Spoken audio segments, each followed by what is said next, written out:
Hola, soy el doctor Carlos Sala y en las próximas presentaciones nos vamos a referir al diagnóstico de las infecciones de transmisión sexual. Vamos a considerar las mismas en dos partes y esta es la primera parte del tema. En esta primera parte vamos a abordar el diagnóstico de las infecciones de transmisión sexual exudativas y proliferativas y vamos a dejar para una segunda presentación el diagnóstico de las infecciones de transmisión sexual ulcerativas. Para poner el tema en contexto, vamos a analizar un caso clínico. Se trata de un hombre de 31 años de edad que consulta por un exudado uretral con ardor y dolor miccional de 48 horas de evolución. Refiere a relaciones sexuales ocasionales, generalmente sin preservativos, con hombres y también con mujeres. Presentó una úlcera indolora en el glande 2 meses atrás. La misma resolvió sin tratamiento alguno. El examen físico tiene un buen estado nutricional y general. El examen de la piel muestra un exantema maculopapular en tórax, palmas y plantas. El resto del examen físico se documentan adenomegalias inguinales, cervicales y axilares de tipo elástica, indoloras, de aproximadamente 1 centímetro. El examen de la mucosa oral y genital es normal y en el examen anal se observan múltiples verrugas perianales de aproximadamente 2 milímetros.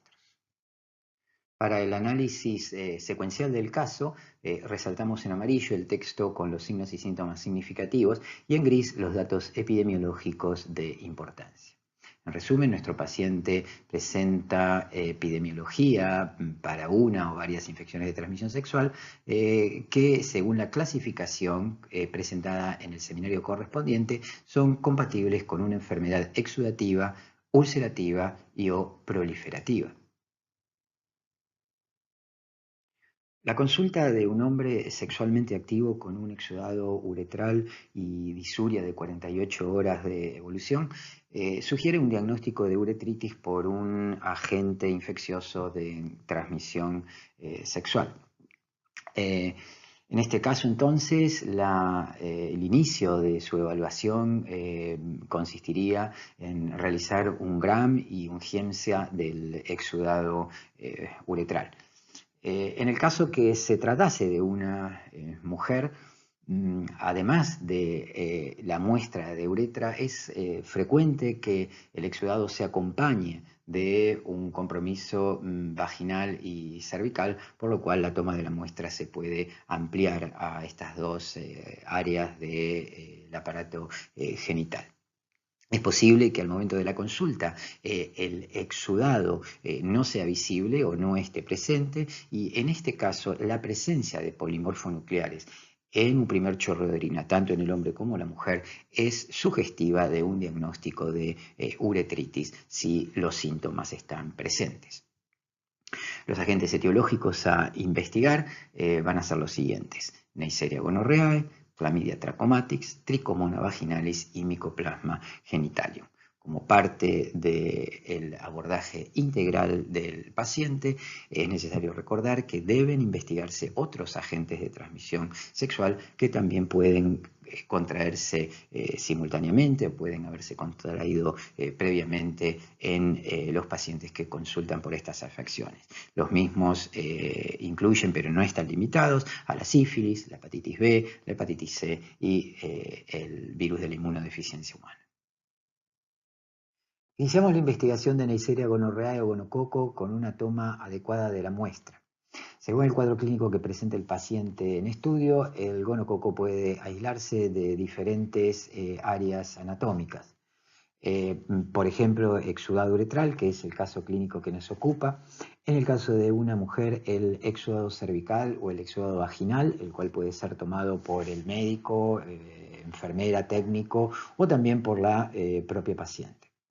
Según prácticas sexuales del individuo, faringe y recto.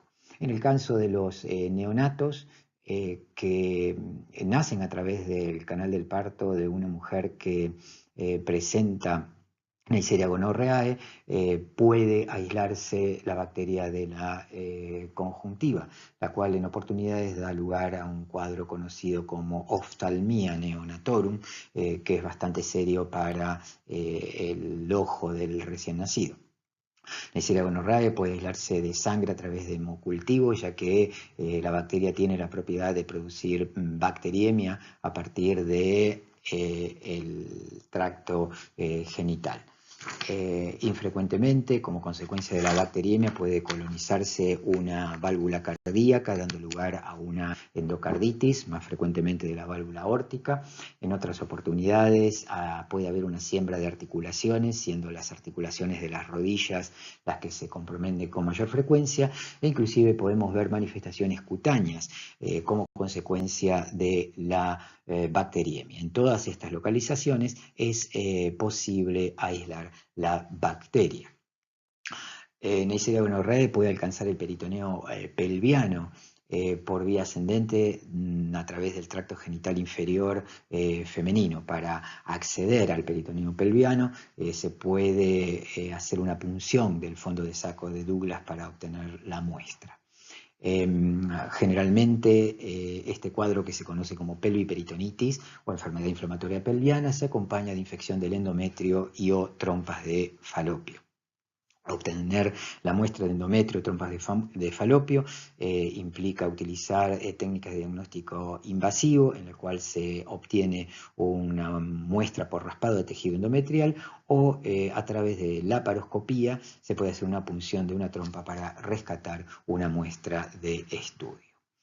Neisseria gonorrhoeae excepcionalmente puede encontrarse en el hígado, más concretamente en la cápsula de Gleason, como complicación de una infección del tracto genital femenino inferior, cuadro conocido como Fitchett-Curtis o perihepatitis. En las muestras de éxodo uretral, la retención urinaria favorece la calidad de la muestra, aunque no es práctico, es conveniente solicitar al paciente que concurra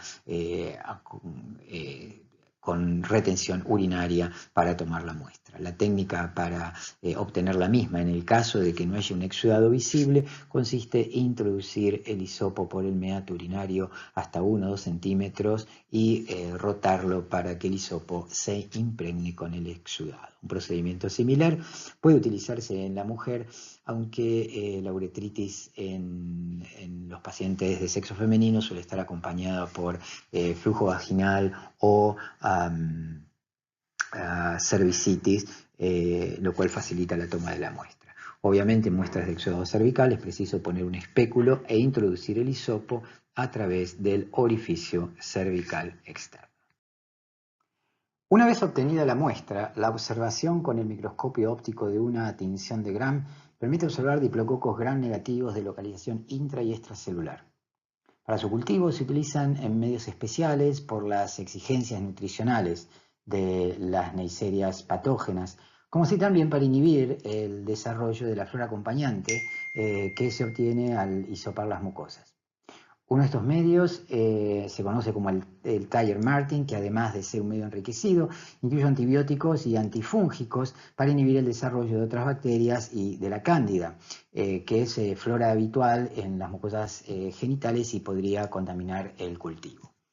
Las BCN, las siglas BCN, se refieren a las iniciales de los antibióticos y antifúngicos vancomicina, colistina y nistatina.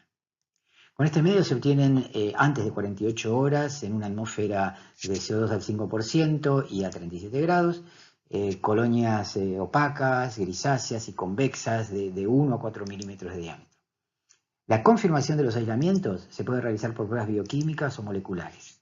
La identificación final de género y especie es particularmente importante porque permite diferenciar Neisseria gonorrhoeae de otras neisserias no patógenas que son comensales o forman parte del microbioma genital y aún de Neisseria meningitidis, que se ha observado no solo como portación orofaringia, sino también como portación en genitales. Una ventaja adicional del aislamiento en cultivo reside en que puede hacerse un antibiograma a partir de la colonia. Esto es muy importante si se considera el aumento de la resistencia del gonococo a los antibióticos que se ha demostrado a nivel global en los últimos años. Finalmente, la amplificación de ácidos nucleicos con técnicas llamadas mono o multiplex, es decir, que permiten también amplificar secuencias de otros patógenos, son de utilidad porque son altamente sensibles y muy rápidas, aunque además de la limitación del costo y la tecnología que exigen, en muestras orofaringeas podrían dar falsos positivos por esta presencia de Neisseриas no patógenas. Esta imagen ilustra un caso de uretritis que podría corresponder al caso clínico en estudio. Vemos de forma característica un extendido con coloración de Gram, donde se observan diplococos Gram negativo intra y extracelulares, y la reacción inflamatoria con leucocitos polimorfonucleares. Pasando al segundo agente etiológico de infecciones de transmisión sexual exudativas, las muestras para el diagnóstico de clamidia son similares a aquellas que se obtienen para el diagnóstico de Neisseria gonorrhoeae. Debe tenerse en cuenta que son bacterias intracelulares y por lo tanto es preciso que la muestra sea rica en un contenido celular. Es por ello que, además del hisopado o en lugar del hisopado, generalmente se prefiere el cepillado de la mucosa uretral, cervical o aún conjuntival, ya que también es posible recuperarlo a nivel conjuntival. Una muestra del primer chorro de orina es una técnica práctica y sencilla de obtener, aunque esta muestra solo se utiliza para técnicas de detección de ácidos nucleicos. Bien, recordemos que la enfermedad inflamatoria pelviana es la infección del tracto genital femenino superior, es decir, compromiso de endometrio, trompas de falopio, ovarios, eventualmente peritoneo pelviano, como consecuencia de una infección de transmisión sexual que afectó primariamente el tracto genital femenino inferior. El primer concepto a tener en cuenta es que la enfermedad inflamatoria pelviana puede ser una enfermedad monomicrobiana o polimicrobiana. Cuando nos referimos a monomicrobiana, por alguno de los agentes que estamos estudiando, particularmente Neisseria gonorrhoeae, clamidia o micoplasma. Polimicrobiana, por una mezcla de alguno de ellos, una coinfección de alguno de ellos, pero también con participación de bacterias aeróbicas y bacterias anaeróbicas, generalmente que forman parte del microbioma genital femenino. Las muestras de elección para recuperar estas bacterias suelen ser, número 1, el exudado que se hace visible a través de la especuloscopía por el orificio cervical externo en el cuello del útero. Una regla práctica para no olvidar enviar ninguna muestra al laboratorio consiste en preparar 3 hisopos. El primer hisopo se utilizará para hacer un examen directo con un Gram y un Giemsa, y también una observación en fresco, ¿sí? En un segundo hisopo se utiliza para el cultivo de bacterias, particularmente gonococo, y en el caso que hubiese, como mencionamos antes, una flora acompañante de aerobios facultativos. Y finalmente, un tercer hisopo que se utilizaría para técnicas de amplificación molecular. Fíjense ustedes que cada una de estas técnicas va a necesitar de medios de transporte diferentes para que esta muestra llegue en forma apropiada al laboratorio. Alternativamente, se puede utilizar, y se dice alternativamente porque esto va a tener menor sensibilidad, un primer chorro de orina, que va a intentar rescatar estos microorganismos en el tercio anterior de la uretra, y esta muestra podrá ser utilizada para amplificación de ácidos nucleicos de clamidia, de gonococo y o micoplasma. También, alternativamente, el hisopado vaginal, ya no el hisopado del orificio cervical externo tomado por la especuloscopía, sino el hisopado vaginal, intentando recolectar la muestra del exudado vaginal cervical, tomado por la propia paciente y llevado al laboratorio en un medio de transporte. Bueno, en cuanto al diagnóstico de clamidias, quiero remarcar primero dos cosas. Una, fíjense que no se incluye ninguna tinción, ni Gram, ni Gienza, ni nada de eso, porque como dijimos antes, estas bacterias no se colorean con esas técnicas. Y en segundo lugar, que tampoco existe la clásica fórmula de diagnóstico directo y diagnóstico indirecto. No se detectan anticuerpos en sangre para este tipo de bacterias. Así que el diagnóstico queda restringido a técnicas de máxima sensibilidad y especificidad como son la amplificación de ácidos nucleicos, para lo cual se puede utilizar la reacción de polimerasa en cadena o variantes de la misma. Dentro de estas variantes, aquí se mencionan dos: la amplificación mediada por transcripción, permite detectar ARN y ADN también, o la amplificación por desplazamiento de la cadena de ADN, un método un poco más sofisticado que no necesitamos entender en profundidad. Son todas técnicas que apuntan, ¿sí?, a amplificar secuencias específicas de la clamidia. Es posible detectar antígenos, y esto se hace por técnicas de inmunofluorescencia directa, ¿sí?, como también por técnicas automatizadas de enzima inmunoensayo. El cultivo raramente se emplea por lo laborioso, costoso, etc., y la menor sensibilidad que tiene con respecto a la amplificación. Entonces, fíjense que en el pie de la diapositiva, para quienes tengan interés en explorar un poquito más de qué se trata estas técnicas de amplificación de ácidos nucleicos, están representadas de forma básica en los videos sugeridos. En esta tabla podemos ver la eficacia o la eficiencia de diferentes técnicas de amplificación de ácidos nucleicos para la detección de clamidia según el origen de la muestra. Como mencionamos previamente, la muestra puede ser tomada de endocervix, de un hisopado vaginal obtenido por el médico o por la propia paciente, o bien por una muestra de orina.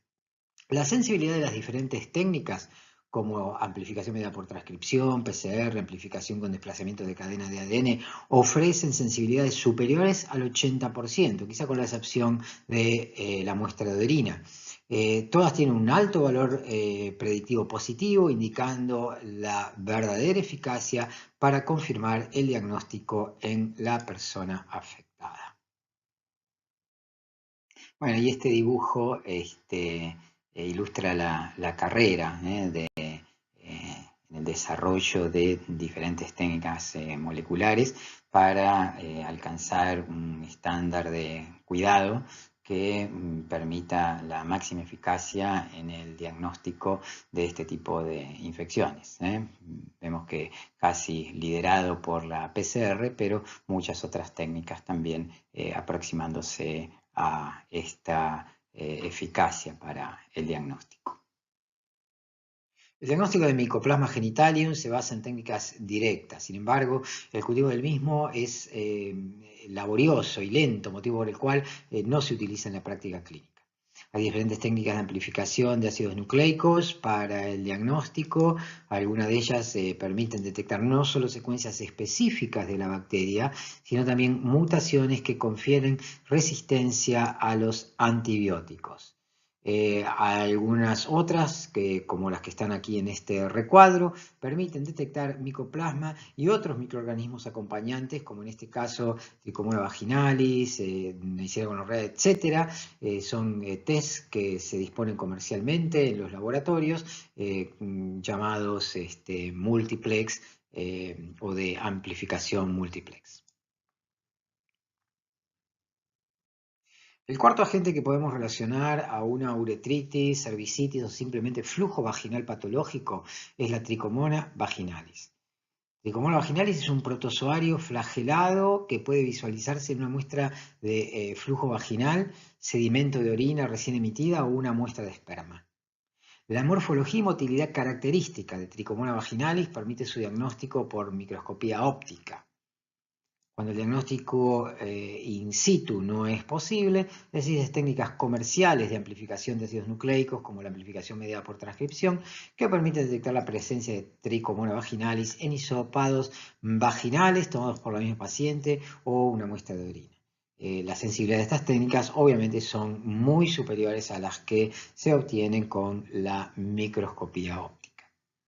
Entonces es importante que se conozca que existen diferentes test comerciales que pueden adquirirse en los laboratorios para diferentes modalidades de diagnóstico. Fíjense, por ejemplo, esto es solo un ejemplo, en los cuales obviamente aquellos kits comerciales que utilizan amplificación de ácidos nucleicos tienen una mayor sensibilidad que el cultivo, por ejemplo, o el examen en fresco o el examen a través de un PAB que puede, digamos, por observación ver el parásito y diagnosticarlo. Fíjense que aún dentro de los diferentes kits comerciales puede existir diferencia en la sensibilidad. La sospecha clínica del linfogranuloma venéreo se fundamenta en las características clínicas de la lesión que pueden ser a nivel rectal o ganglionar.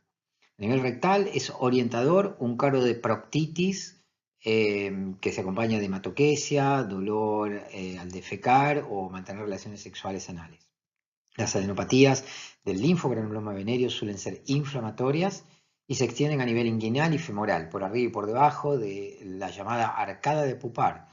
La punción del ganglio arroja un exudado purulento donde pueden detectarse por inmunofluorescencia directa los cuerpos de inclusión que caracterizan a las infecciones por clamidias, o bien se puede recurrir a técnicas de amplificación molecular para los 0 bars específicos de esta enfermedad, asociados a esta enfermedad. Yendo a las lesiones del virus del papiloma humano, el mismo puede pasar inadvertido o asintomático, provocar lesiones subclínicas que se detectan por colposcopía, citología o biopsias, y finalmente observarse a simple vista, como es el ejemplo de la fotografía a la derecha, teniéndose que confirmar siempre el diagnóstico con la anatomía patológica, tal cual se ilustra en esta diapositiva.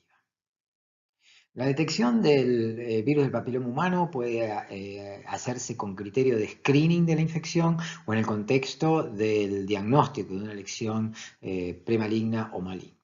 Según las recomendaciones de expertos, se aceptan 3 estrategias de detección de la infección por HPV para screening. El Papa Nicolau cervical en mujeres de 21 a 65 años con un intervalo de 3 años entre screening y screening.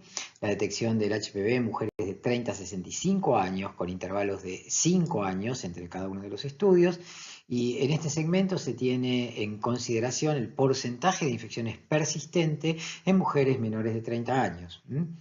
Aquí tenemos que tener en cuenta que la recomendación se basa en los principios que discutimos con respecto a la historia natural de la infección.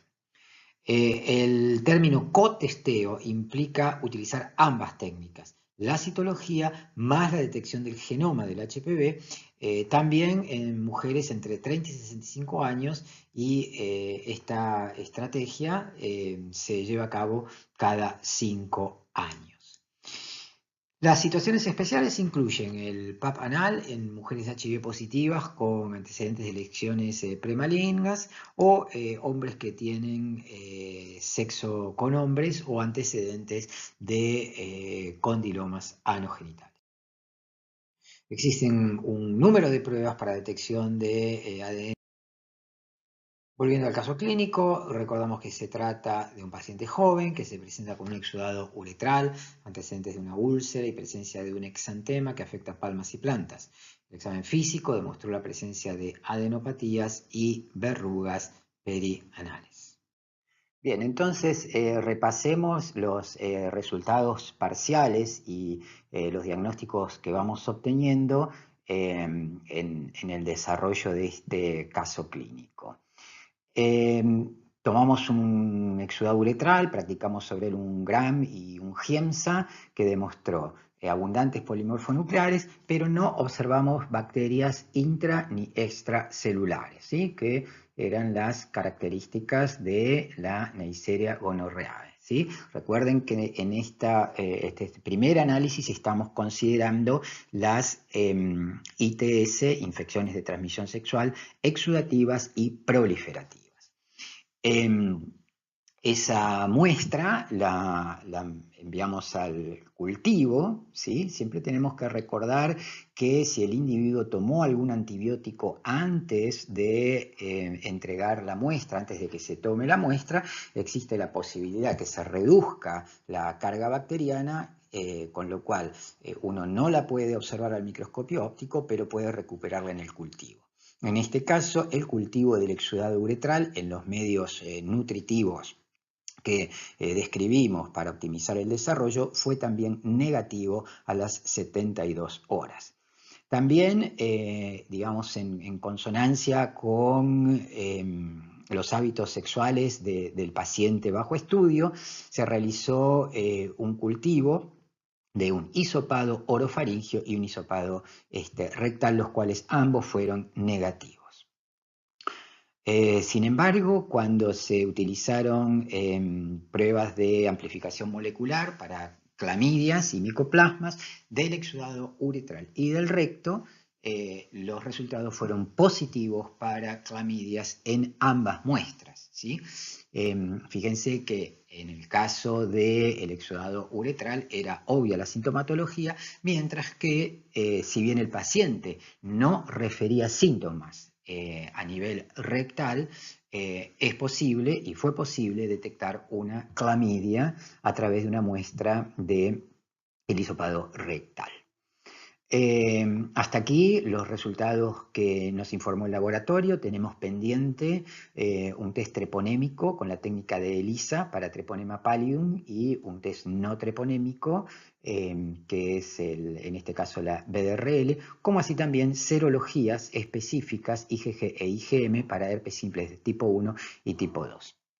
Se practicó una biopsia de la verruga anal, la cual mostró evidencia de hiperkeratosis, acantosis, edema, infiltrado linfocitario, ¿sí? Es decir, no se detectó ninguna célula transformado de cáncer, y se detectó en una muestra desparafinada ADN de HPV que fue positivo para un tipo 16, que como referimos es uno de los tipos oncogénicos. Entonces el diagnóstico inicial para este paciente es por el momento una uretritis y proctitis por clamidia y una infección perianal por HPV 16. ¿Sí? Entonces en el próximo teórico, en la próxima presentación, vamos a completar las investigaciones pendientes.